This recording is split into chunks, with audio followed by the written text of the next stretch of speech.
Welcome to Artist Trauma. This week we did Gunter Grass's The Tin Drum. Part one.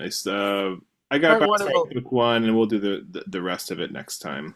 yes. Um, so anyway, what did you what are you thinking about it so far, Chris? Um. So, well, first of all, let's do it. It's unsummarizable in some way, but the simpleness is so the main character is a decides he's not going to grow up. Well, he's going to grow up. It's very complicated. It's like he decides he's grown up at a Okay, certain okay. physical I stage. need. Let me put it this way: Yeah, it like how do begins you with a explain? man in an insane asylum, uh, Yes, yes, writing his autobiography. that's the And frame narrative. Yes. then he begin and while he's telling us, well, first off, he has to tell us about his grandparents and his parents, Hmm. and what was going on long before his birth in very great, extensive detail. And we learn very quickly that he gets much of this detail by playing his drum. Um, And he has to go through a lot of drums. They're tin drums. They're kind of not. They're not like fancy. yeah, so we're living in this. It's a very clear, unreliable narrator in a very extensive way, but it's a very believable sort of universe, despite the absurdities, as you mentioned, of what do you mean you just decided when you were 3 years old that you would uh, stop growing? What do you mean when you were first born you were Yeah. judging your parents already, and the various offers they had for the rest of your life? What do you mean? Well, it's very believable in the way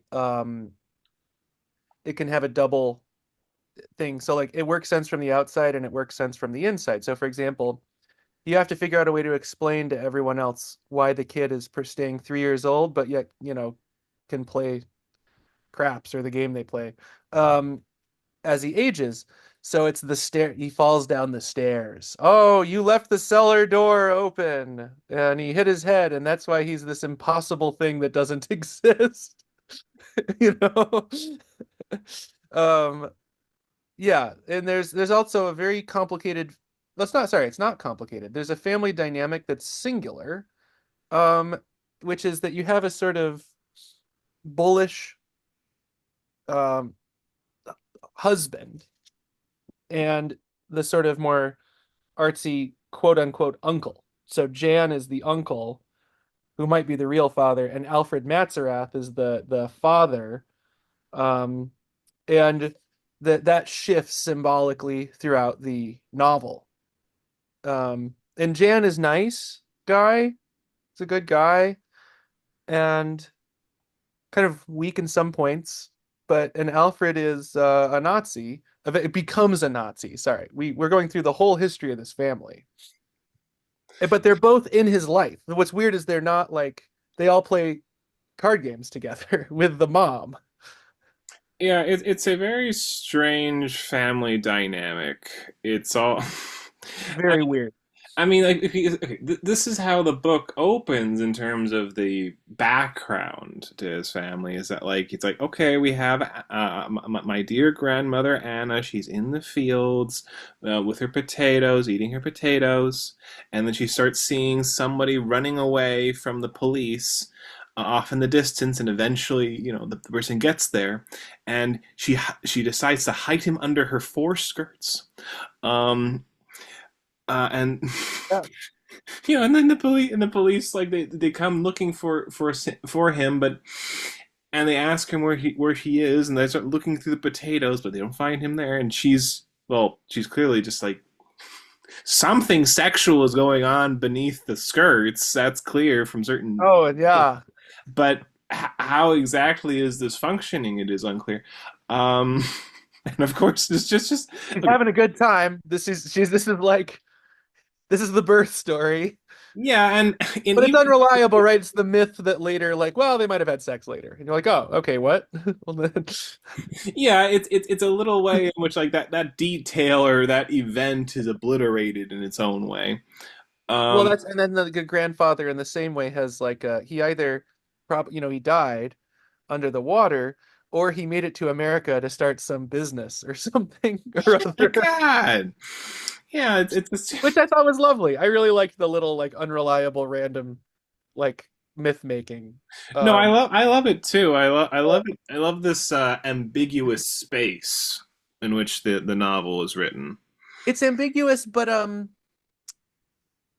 I think more than a lot of like the some of the Latin American writers we've been reading, it's more than De Benedetto. I think it's kind of kind in a weird way. I don't know if that's the right word. I mean, obviously there's bad people, but it's kind of humanistic, I guess. No, no, it You know? is. Yeah, like It is. It's much more like with De Benedetto. I can't imagine actually like talking with him and spending time with him. I feel he'd just sort of stare at me and I don't know, talk about the crack on the wall behind me. yeah, Um, he's like a lizard. yeah, but dear Gunther, here's somebody you can have a conversation with who'll have a good number of laughs, maybe a bit bawdy at times, but he's knowledgeable. He's Um, knowledgeable and he has a command, and we'll get to this later, obviously, over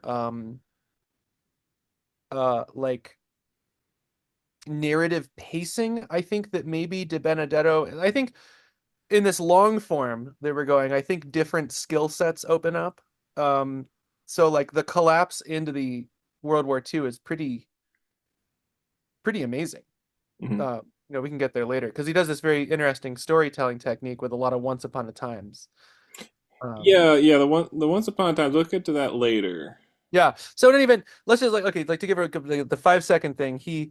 The kid doesn't grow up. He has this drum.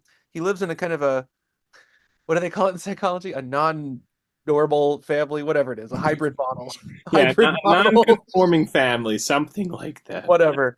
And what's kind about it? Okay, so like yeah, like the mom's obviously mad at the cellar door guy, which would have been Alfred for leaving the cellar door open, but and obviously Alfred is a little abusive, but on the other hand, they're sort of like, yeah, our kid Oscar, he's just like that.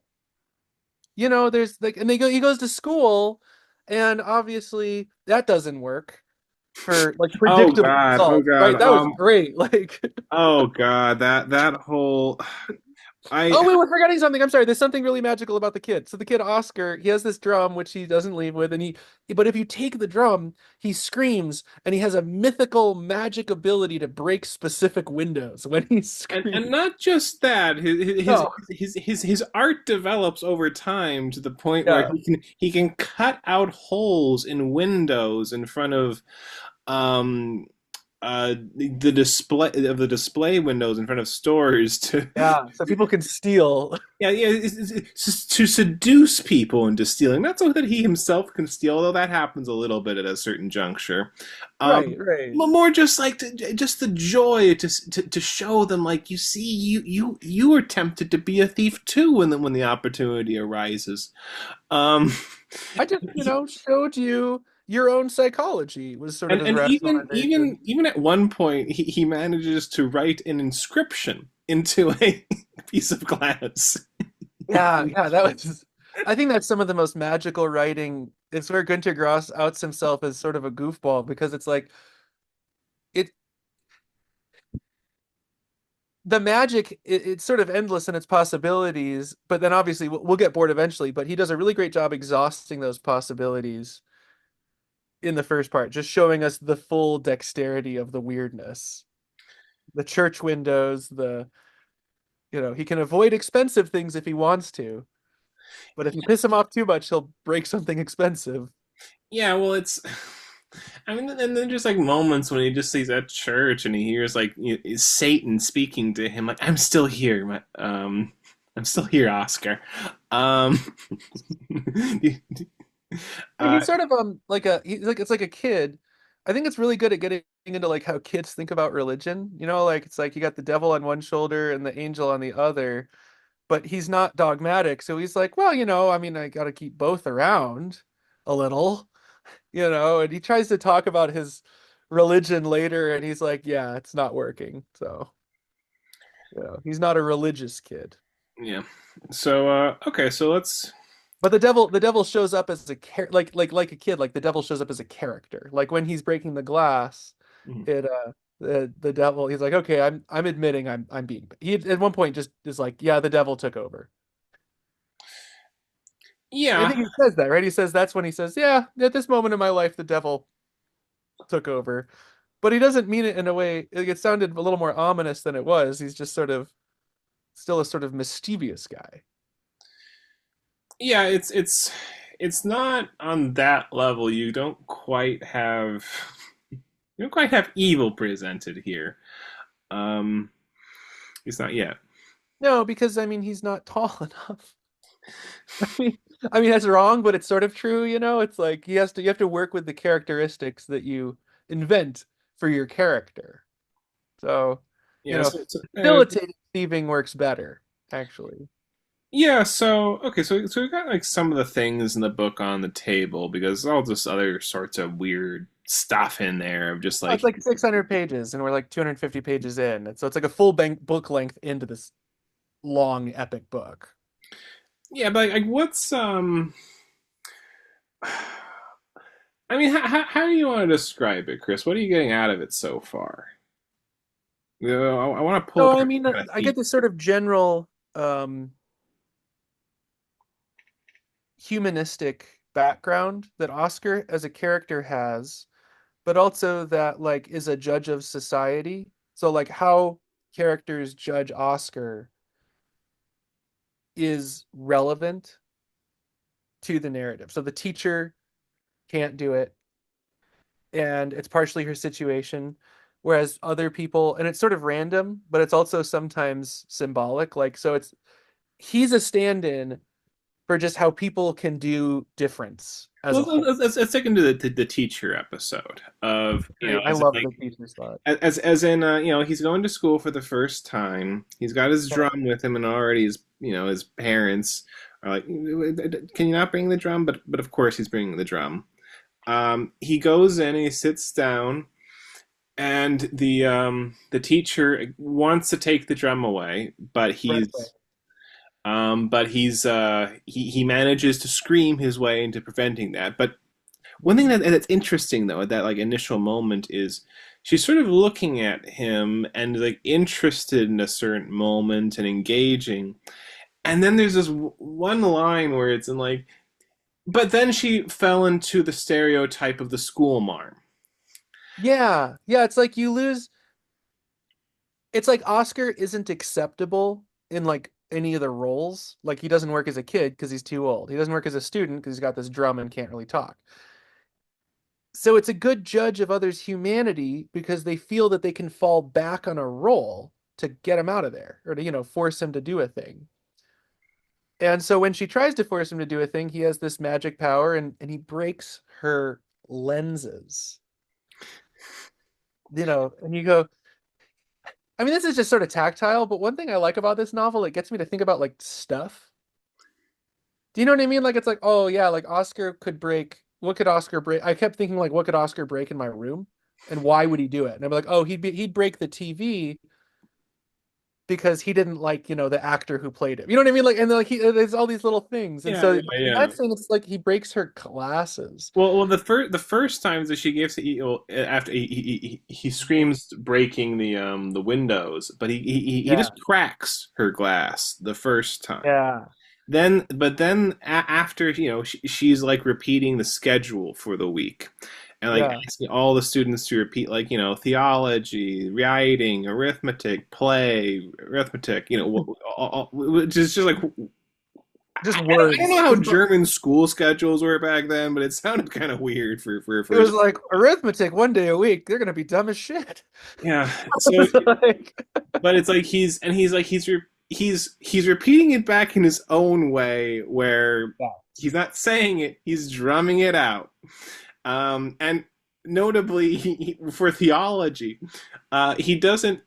He wouldn't give it the or religion.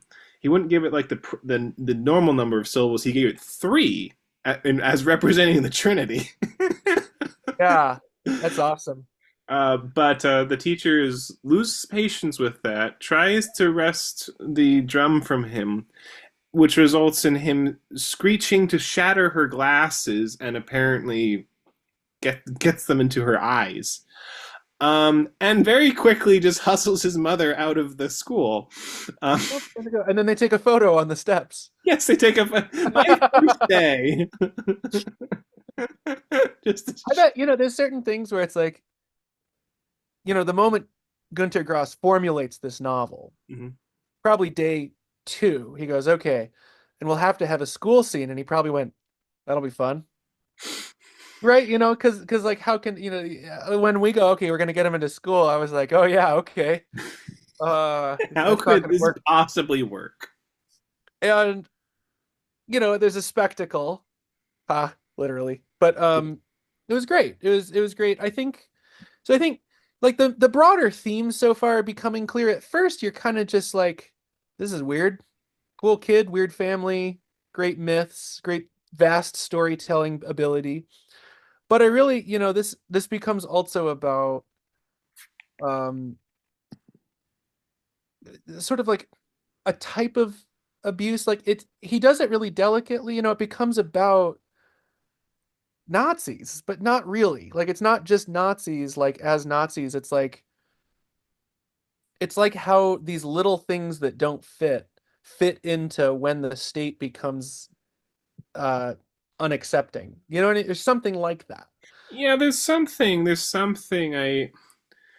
one thing one thing this novel makes me think about continually because so a lot of the other novels we've read are like, okay, like this is one of these modernist weirdos who's sort of impersonal or really just odd the way he thinks about things. Here's a guy who's properly insane and even goes into like just these really beautiful fits of glossomania or just where it's just like almost like pure word associations at certain points of like where it's just talking about crosses and he's talking about every kind of cross and like crosswalks and cross sections and crossing back and forth. Oh Just yeah, it that was sort of thing. fantastic. What? I said it's a fantastic part. Because Günter Yeah, Grass has more of a general love of language and writing. yeah, yeah. No, It's more general. It's not this specific. I think, God, would it be Salah? Salah's kind of specific. Like you read him and you go, wow, this has like a specific view of a specific time. But this novel is more general. Like it's more human, like as a large. Well, that's selling Salah short. Like Salah's really good at that specific view, obviously. And Salah would laugh at the humanistic overtones because he was, kind of more nihilistic, obviously. But like there is more of yeah, there's a human tendency, and there's also a love of the craft and words themselves and everything, psychology, yeah, psychoanalysis, yeah. And interaction, all where I'm that stuff. going with this, where I'm going Yeah. with this is that it's Yeah, like keep going, keep it's going. it's it strikes me in the way of this is an insane character dealing with an insane world. And really, I want to put it actually differently. Of one way I've heard of schizophrenia talked about, or at least one kind of hypothesis that's out there. I'm not an expert in this, but it's like a certain way, like schizophrenics are almost just like sick and tired of the banalities of life. Like it's just something that they just sort of like, what is this nonsense that I'm confronted with every day? I can't take it seriously, and I personally like I kind of see that in myself at certain moments. Like I make these very strange Facebook posts that are just sort of nonsensical. Um, and I just feel like it's like yeah, it's like I just there's something in the world around me that like I just sort of what is this nonsense that I'm dealing with? I can't take that seriously. And I feel like Oscar or and Gunter Grass are just kind of presenting that attitude. There's a way in Yeah. like he's going to the Nazi rally and he's like playing his little drum, just out of pure taste, and he's just saying, "Well, I just did this because I'm an oddball, not for any kind of like He's not sense like of an rebellion." activist, but he breaks it. Yeah, yeah, he still Not breaks not it. an activist. So it's like Yeah. Okay, so like I'm reading Deleuze and Guattari's Anti-Oedipus, and I'm like more than halfway done now. Um, and like in it, they try to liberate the schizophrenic point of view in a certain sense. And Mhm. the only thing that's relevant about this book right now is they talk a lot about machines and like the productive unconscious and all these things. But like if you're like, oh, well, what is production? It's like it's just his drum. It's just like there's no reason. You know, like as soon as you start like, well, why is he drumming? It's like, well, he likes it. The moths. There's a birth story. Moths drum. It signifies something. But it's really hard to be like, why does Oscar drum? And you almost want to say, who cares? He does. It's an inseparable machine of Oscar. It I mean, produces things, you know? yeah, it's interesting, and I wonder how it will develop throughout the novel because there is a very, I mean, it's named the Tin Drum. Yeah, It's not the it's drum. it's like it's the actual narrative is being generated by the Tin Drum, according to Oscar. Like he asks the drum questions. Yes. And it's a continual obsession and preoccupation with him, his drum, and he's always bringing it up and how he's using it or interacting with the world around him with it. And it's what does It this also breaks things. Like it's like it interrupts other machines. Like okay, so you have the Nazi war machine, you know, the rally. Like a rally is kind of like I'm using machine in a weird way, but you know what I mean, just like group assemblage. yeah, It yeah, works a in certain logic, in it a works very abstract sense, yeah. yeah, like it works a certain way.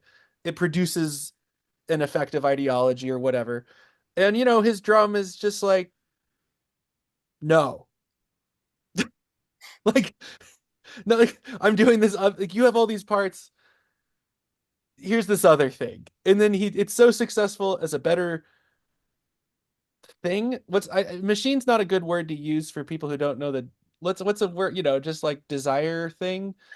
I Uh mean, Sometimes organization or structure. structure, yeah, it's even hard to even like talk about it, right? Because it's like, oh yeah, but like you read it and it's like really obvious. It's like, yeah, the drum breaks the Nazi machine, and instead you just get the music. Like they start doing waltzes, and there's like a waltz march battle, which I thought as a musician was pretty great.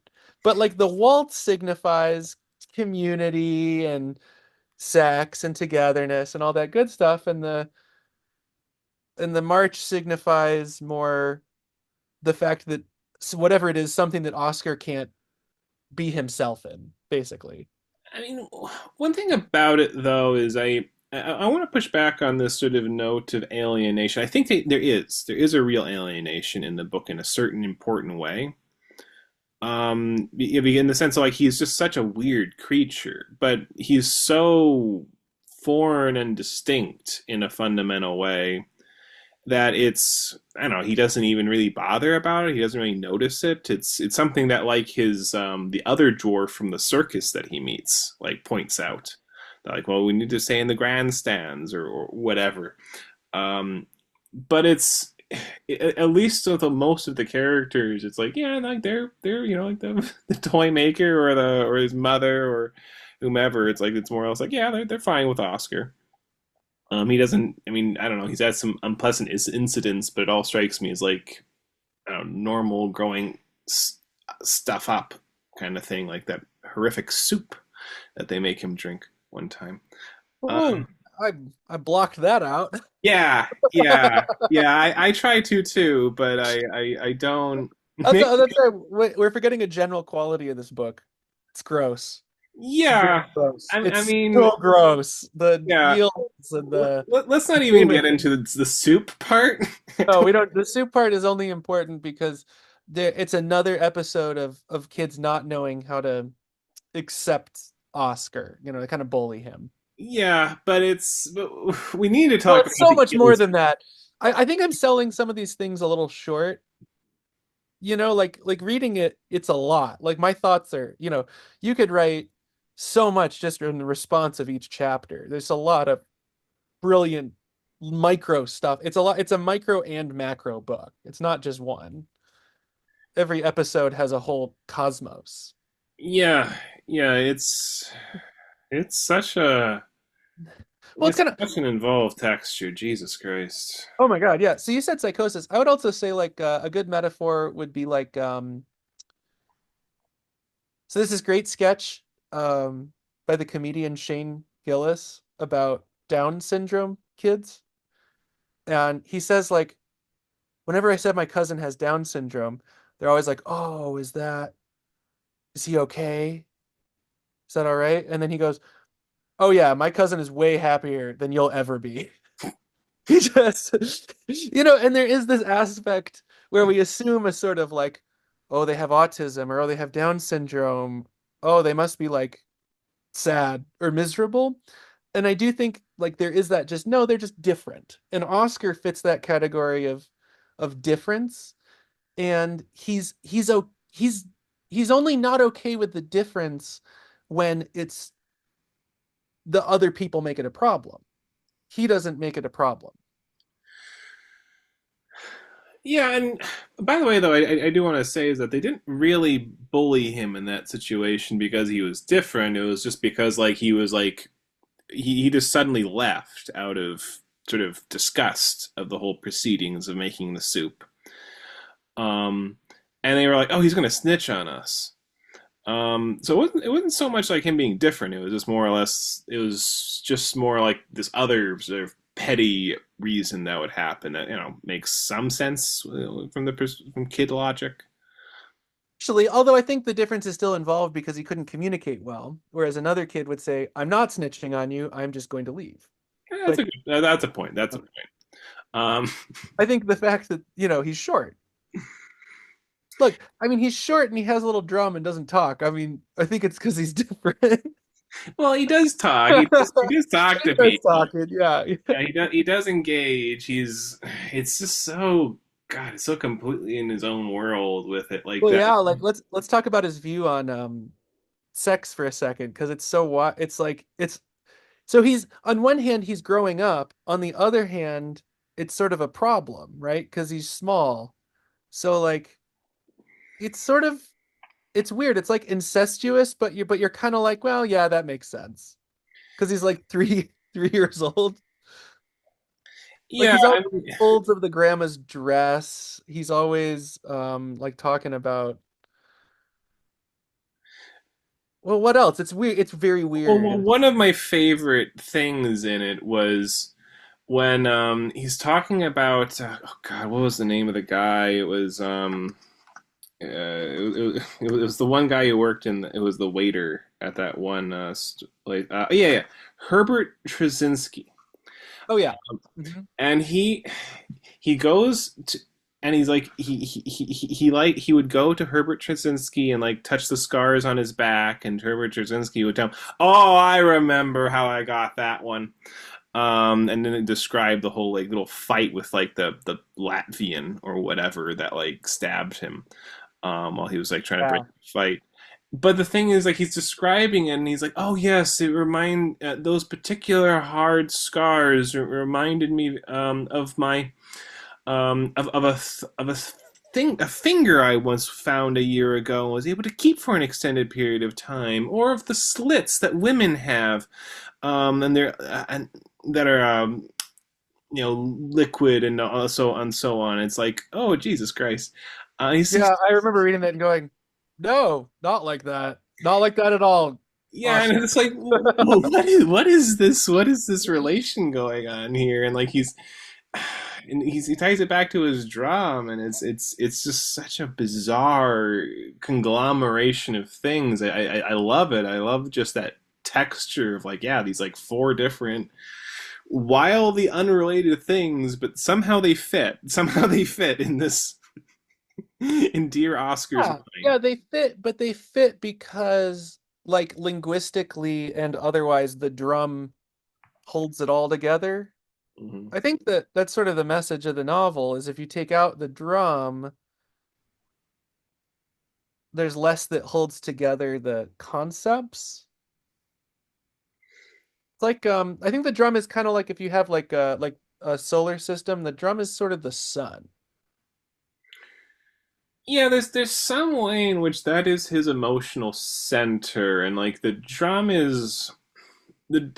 has this odd quality of, well, I mean, it's this extremely like, well, it's childish. That's like one thing about the drum. Another thing is that it's Yes. tin and sort of disposable and cheap in this particular way.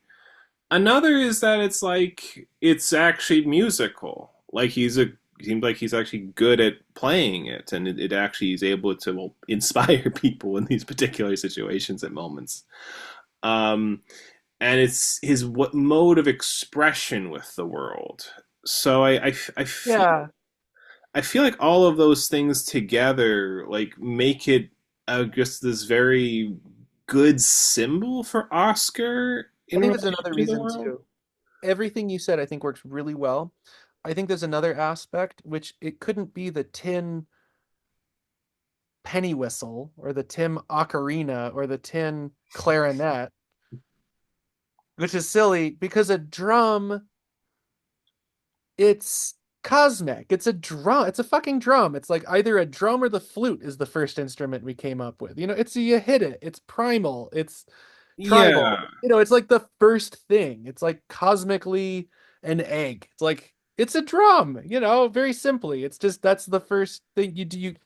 You hit something. Well, another thing about it though is that Yeah. and it's not a delicate instrument. It's a very like it's percussive. It's loud. It's intense, and it's like it's more childish than a flute.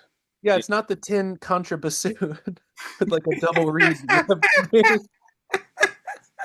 The tin contrabassoon written by a maniac. Yeah, it's like Yeah, there you go. it also cannot, but it announces his presence too. This is subheading things. Like everything we said was like most important. Secondary, like even when everyone's singing, you can't like in the classroom scene and he plays along, she gets annoyed like because it individualizes him.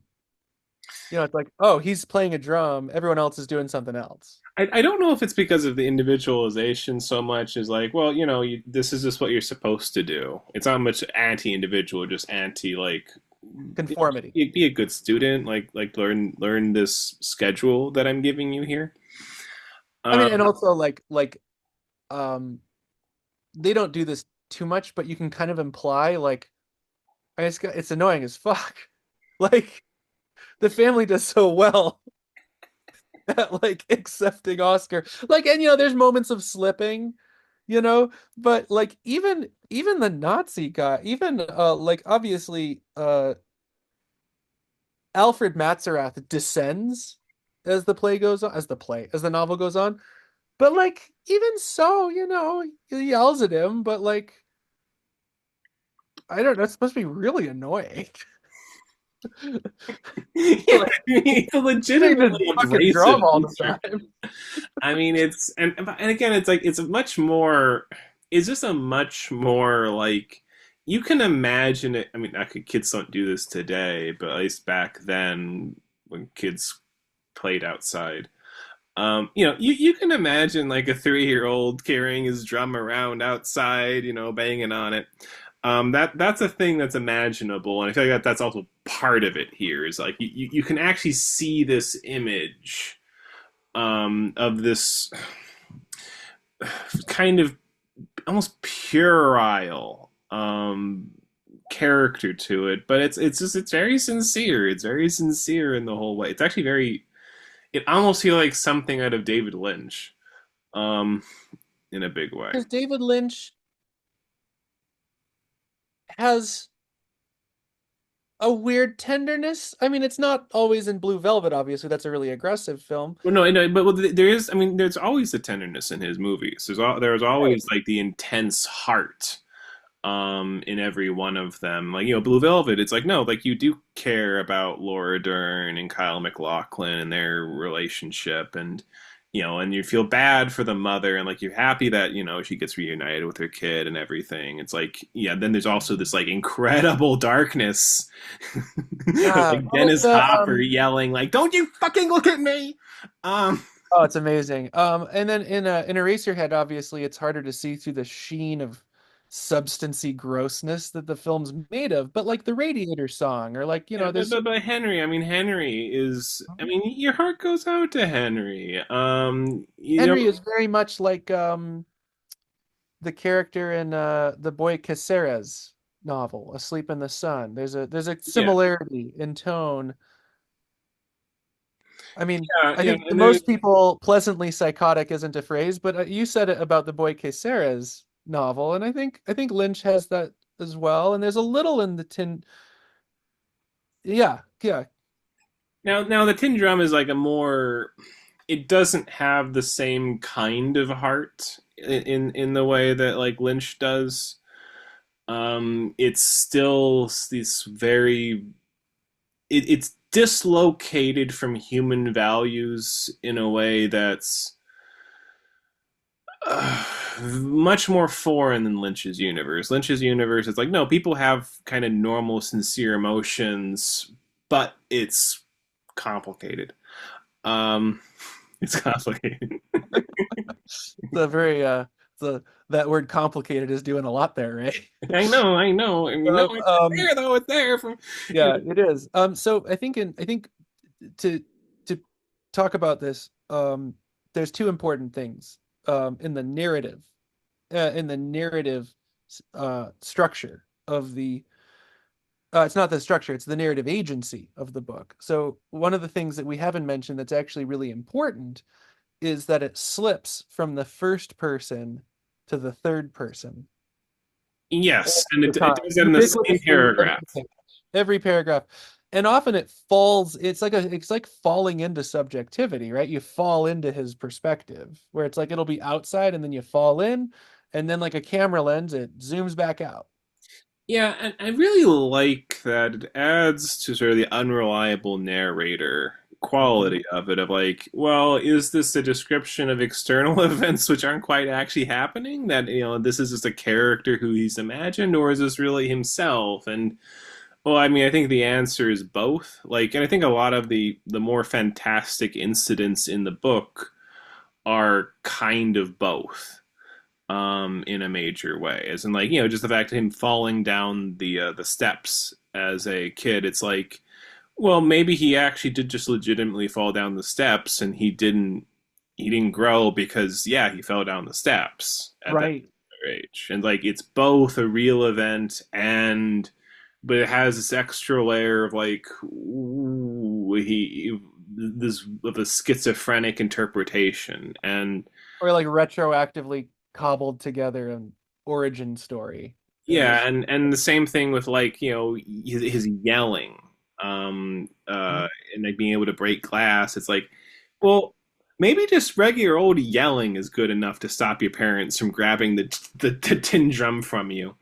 Um, like that's a good enough explanation. It doesn't have to be this like quasi magical thing. And I don't know, maybe he had an interaction with this other like dwarf, whatever Mhm. the politically correct term. I don't know, but I'm gonna call them that. Small person. That's I always find dwarf slightly more normal. Like small person sounds more or little yes, person it, sounds it, it more sounds common. horrifically Yeah, condescending. it sounds much more. Yeah, like you want to be nice, right? So you're like, oh yeah, like a little person. You're like, okay, that just sounds like they're a kid. Yes, they're for the little people. They're a Like, little, yeah, like that sounds like the Lilliputians. Okay, but yes, I think you're right. I also think that it kind of reminds me. There's a lot of like this is a style of storytelling. It reminds me of like there was a movie. I think this is better than the movie in a lot of ways, but it's similar to like Big Fish. I don't know that one.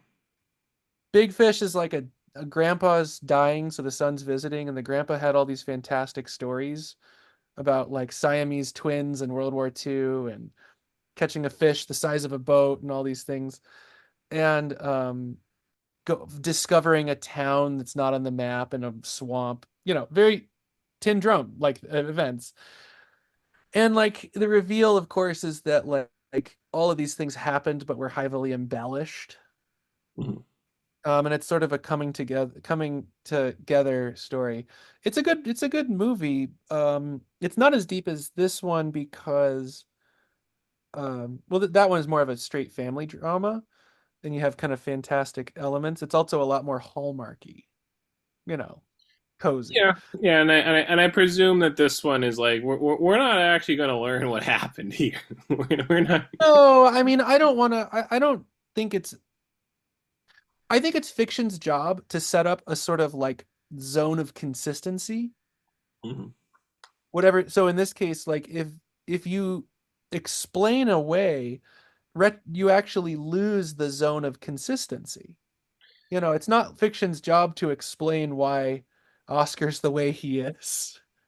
Well, this is one thing that I've been thinking more and more about with like the unreliable narrator and what that does is Hmm. it places you not in reality or in this idea of an objective, independent, scientific reality. It places you within just subjective consciousness, within like that realm of just that realm of experience, and even more than that, it's not even just like the experiences as they occurred to someone and as they felt them. It's also the way they reconstruct them Yeah. after the fact. It's the way that they're intermeshed with other ideas and desires. It's like you're not getting like it's much more like um, it's not like you're getting like some classically painted work. It's like you're getting something more like Van Gogh, where like all the colors are intensified, or you're getting Cezanne, where the perspective is warped in various ways, or you're getting any of these other ones. Um, it's like that's what it's doing. Yeah. Yeah, I agree. That is what an unreliable narrator does. I mean, in this one, it's I just really, actually, I just really like Grass. I really like. I I like just him. it's so. Another thing, I like how he at the end of part one. So you have a problem, right? I mean, because you're set in the Nazi era. So and there's all these fantastic things. Like for example, in their drawing room and the piano, you have Beethoven looking at Hitler. And it's just so. Well, one thing is that it's so. That might be my favorite thing actually. Well, at least one of the 10 is that Beethoven and Hitler are watching each other. And They're neither of them are happy about the situation. oh, they're like super, they're it's Beethoven and Hitler. I mean, I mean, one thing about it that's so interesting in a big way is how, even though he's like now getting to be like adult age in the way he's like talking about it, his actual like knowledge of the world, as it were, but it still has this like, what would the Nazis look like to children? Like how would they describe it? And they just sort of like they would just throw up like casual remarks, but oh yes, like he got he was getting the uniform bit by bit, and he got the hat, and then he got the brown shirt, and then he got the shit brown leggings. And it's like this is it's like it's so non-judgmental. Um, right. Because he doesn't know what it signifies. Kids don't. It just signifies, oh, that changed. yeah, and it's like the way it's described with like the whole when they have like I'm mispronouncing, but like crystal knot. Yeah. And it's just like yeah, like they killed the Jewish toy maker, and it's really interesting that particular sequence. Well, you were alluding to because that's the sequence where you have it keeps restarting of like once upon it does that like like 12 times throughout the chapter where it's like it's repeating the same events with slight variations and then kind of moving forward a little bit but also treading back what we just heard, and it starts off with just like yeah, this guy who quit alcohol and like but he can never quite play the trumpet as beautifully ever again, and He kills the four cats because they just happened to be smelling too much that particular time because they weren't spayed. And he does this like a number of times, and then eventually it happens where it's like, yeah, and they kill the Jewish toy maker, and it goes through that whole incident. And he's again, it's not judgmental the way it's written, towards like, yeah, this is a horrific, act of bigotry and violence that just occurred. It doesn't talk about that, but I feel it's like this, almost like this traumatized reopening. It's not fitting into a narrative. It's not structured in a way that's coherent. It's giving it's a stammering chapter. It's a stammering chapter, and Yeah. he can't actually process it, and that's why it's getting started over and over again. And he knows something horrific happened. He says it even a little bit of like, yeah, and then the toy maker was no longer around. Um, That's like there's a great phrase. I mean, it's a repetition. It's like trauma forces are what are a repetition compulsion, and it's written out brilliantly. It's no something no like it's really important. This like okay wait we were here, and then and now we're over there. Okay, but like wait we got to go back. We were here. Okay, and then we went over there. Oh yeah, I remember that. But then we were over there. Okay, hold on, wait. We were, that's what it's doing, and it's so good. I mean, I got chills in that scene. Um, and like it's similar to so Curzio Malaparte in Caput. He was there when the Romanian pogrom started, and a lot of people don't know this from American history books, but the Romanians themselves helped the Germans round up and massacre their Jewish population. mm, And so Malaparte's already working for the Allies. And so he jumps into action trying to save people in the Italian consulate. And the chapter breaks down with him repeating the phrase, I could have saved more. mm. And that sort of repetition of the night. And like later in the book, there's like, well, I could have saved more. It's like it comes back because he can't get over it. And oh, you froze. Okay. Oh, you didn't freeze. Oh my God, you were so still. An insect. Um, but so like I think it also takes certain balls to do it with once upon a time, I think like you got to know your standing as a writer, right? To use fucking once upon a time as the repetition device. Yeah, it's a good one. I wonder what it like in the German. Be like this is a book where like I do just intensely feel like, yes, this is in a different language. Like I'm sure there's a whole like luscious quality that I'm missing here that he's playing off of, that you that even other like foreign books like don't quite have in the same way. Um, but yeah, no, but this idea of like, well, I mean, it's this trauma you can't process. You can't make it make sense. You have to keep reliving it because there's something unprocessable about Yeah. it. And of course, it's multi-layered. So that's the subjective element. The objective third person element is, we're leaving family drama. We're now in national crisis World War II mode. How do we get there? Mhm. And I think that because we know it's coming. Even if you know nothing about the book, you're looking at the years going, uh-oh, we're getting to some really horrific moments in human history here. And I, I think I think in a reread, we would notice even more about changes in pacing, tone quality. Because if you think about it, what presages that is the horse head stuff, Yeah, God, which is a really famous scene, oh and God, the horse it's stuff. That was gross. great. That was great. I But was that's, like so what happens very before is, impressed. they're on vacation and Jan and Alfred are there, the two, the lover and the husband. as always. as always. And they're well until until of course I can't I can't play cards with you anymore. You're a Pole. Well, yeah, that happens later, but in terms of lover stuff, it's like it's because it's so absurd. It's so absurd how the horse head stuff then resolves ultimately because like okay, they're going on their vacation and they run into this one, I guess like fisherman something like that, eel collector.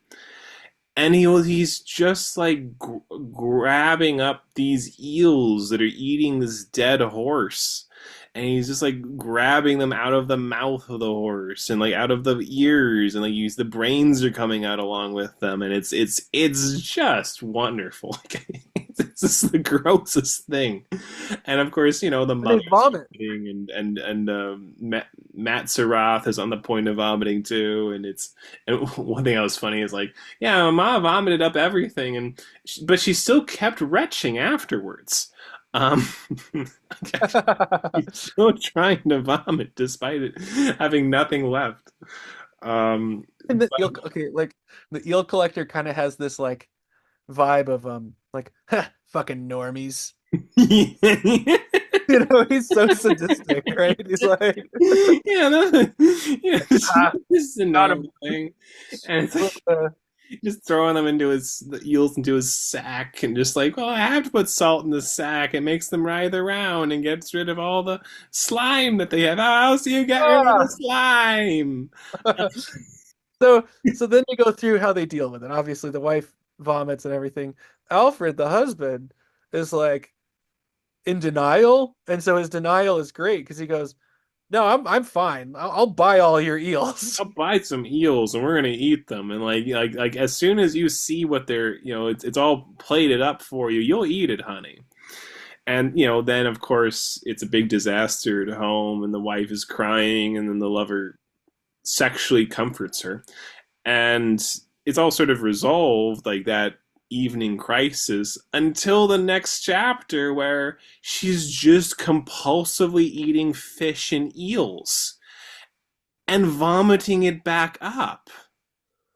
Like she just keeps doing that until she dies. The other characters are like, "You don't have to eat all the fish. You don't have to deal with all this." And she's like, and so she says it's like killing you over here, and she's just like, just goes back to eating them like she has work to finish.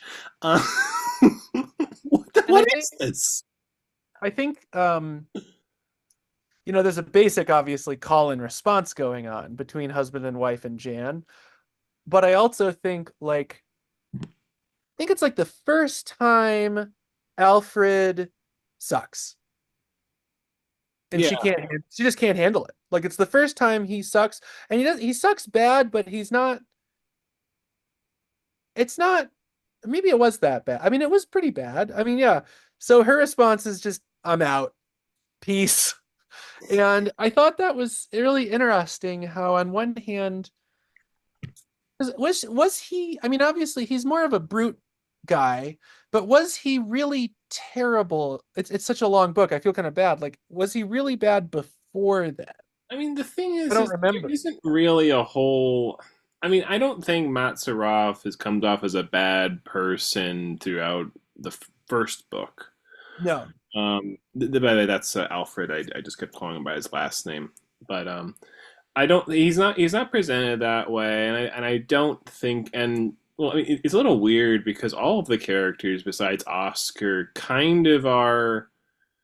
They're kind of distant in a certain way. Like I don't quite feel like I have a certain sense of what they're like, but they do just feel very like other creatures living their own normal kind of life or whatever. But Oscar's sort of looking at them through like the reverse side of Yeah, binoculars. Like right, exactly.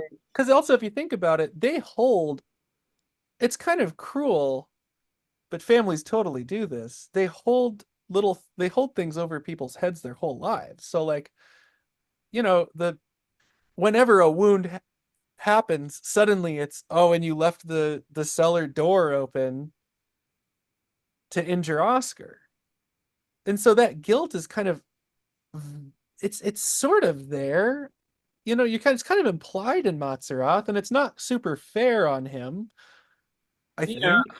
but You know? the whole thing is like, but we're getting back to the whole like, what the Yeah. fuck is going on with the eels? Like, I just, what is that? Why does his mother die? And it clearly bothers him. It's something that like is Yeah. emotionally distressing to him, in his odd way.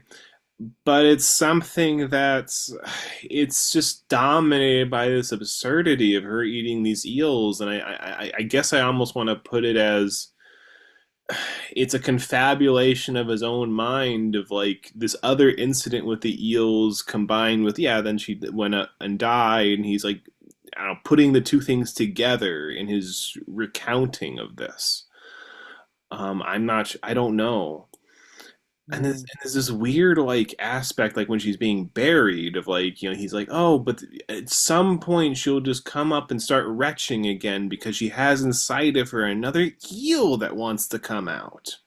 And he's like expectant of over this, but it Well, doesn't. that one was very human to me, not of like a an Oscar thing, but like of a it got so associated with her, even in death, it lingered on. No, I mean it's normal. It's Yeah. relatively normal, at least. Um, Normal. what a strange. Well, I think a lot of the family dynamics are actually unlocked by this quote I 226. Did you get to 226? Not quite. Okay, I can't read this quote then.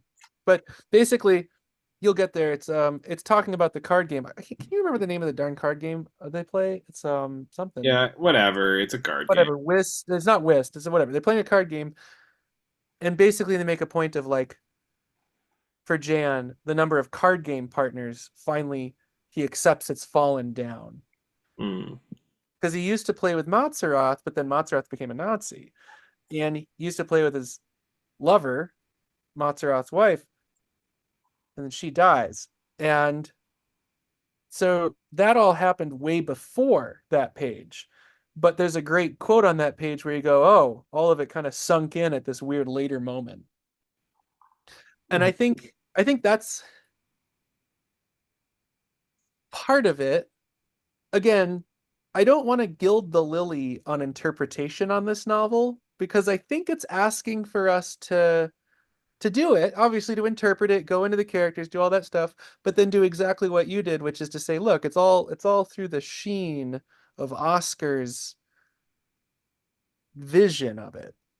It's his lens. Yeah, it's This, you know, you have to at some points just let ambiguity be ambiguity. yeah, it's something. It's yeah, it's this weird place of like somebody's mental experiences all getting convoluted and involved with each other in this way. I actually kind of going soon. So how about we just kind of wrap it up and like come up with our uh Oh, okay. Because it's part one, I'll save the full trauma because we're heading into World War II. So obviously we're yes. gonna have some literal trauma. Great. It's if it was a writer with video game stats, he'd be like a I think he's kind of final boss level. Like there's not really a low stat writing here. I'm just really amazed. Every scene I'm trying to savor it, so I'm kind of going slow. Like a lot of the newer fiction I read pretty fast. This one I only read when I'm in the headspace because it's like, oh no, this is really deep and I gotta let it hit me. Yeah, there's a whole there are just so many stark images that hang over you in this book. There's so much. I mean, no wonder he gets the Nobel Prize. Gunter Grass. Um, Yep. yeah. Yeah, Anyway, I think in our we're gonna do a lot of Nobels coming up here and uh it's a pretty yeah, this is categorically yeah, you definitely deserve that. It's good job. You won writing. Here's your award. this is for the eels. Uh, He grabs the award and it's all slimy. Awesome. Well, thank you so much, Ray. We'll do this again, and then probably someone like the opposite. Like I'm thinking someone who won it for short stories, like Alice Munro. You know, like I mean, because it's Yeah, so yeah, epic. or Something maybe small. like Luigi Pirandello is also a good one potentially. Yeah, Uh, amazing. he's a nice, simple. It's a little more. It's a little less emotionally involuted. Pirandello. Um, That's great. all right. Anyway, all right. This is great, Chris. Alrighty. See ya.